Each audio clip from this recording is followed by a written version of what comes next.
முன்னாள் உலக அழகி யுக்தாமுகி தனது கணவர் அடித்து துன்புறுத்துவதாக கொடுத்த புகாரின் அடிப்படையில் வன்கொடுமை சட்டத்தில் வழக்கு பதிவு செய்யப்பட்டுள்ளது.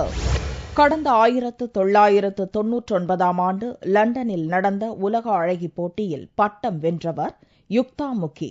சினிமா துறையில் பிரபல நடிகையாக புகழ்பெற்ற யுக்தாமுகி 2008 ஆண்டு பிரின்ஸ் துலி என்ற தொழிலதிபரை திருமணம் செய்து கொண்டார்.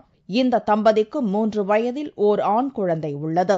இந்நிலையில் தனது கணவர் தன்னை அடித்து துன்புறுத்துவதாக இதற்கு முன்பும் பலமுறை போலீசில் புகார் செய்துள்ளார். அப்போது போலீசாரின் தலையீட்டின் பேரில் கணவர் மனைவி இருவரும் சமரசமாயினர். இந்நிலையில் மும்பை அம்போலி போலீஸ் நிலையத்தில் தனது கணவர் மீது யுக்தாமுகி மீண்டும் புகார் அளித்தார். அதில் தன்னை அடித்து துன்புறுத்தி கொடுமைப்படுத்துவதாகவும் பாலியல் ரீதியாக துன்புறுத்துவதாகவும் தெரிவித்திருந்தார். இதன் அடிப்படையில் தொழிலதிபர் பிரின்ஸ் மீது வன்கொடுமை தடுப்புச் சட்டம் மற்றும் முறையற்ற உறவு கொள்ளுதல் பிரிவுகளில் போலீசார் வழக்கு பதிவு செய்துள்ளனர். பிரின்ஸ் மட்டுமின்றி அவரது தாய் மற்றும் தந்தை மீது வரதட்சணை தடுப்பு பிரிவுகளிலும் வழக்கு பதிவு செய்யப்பட்டுள்ளது.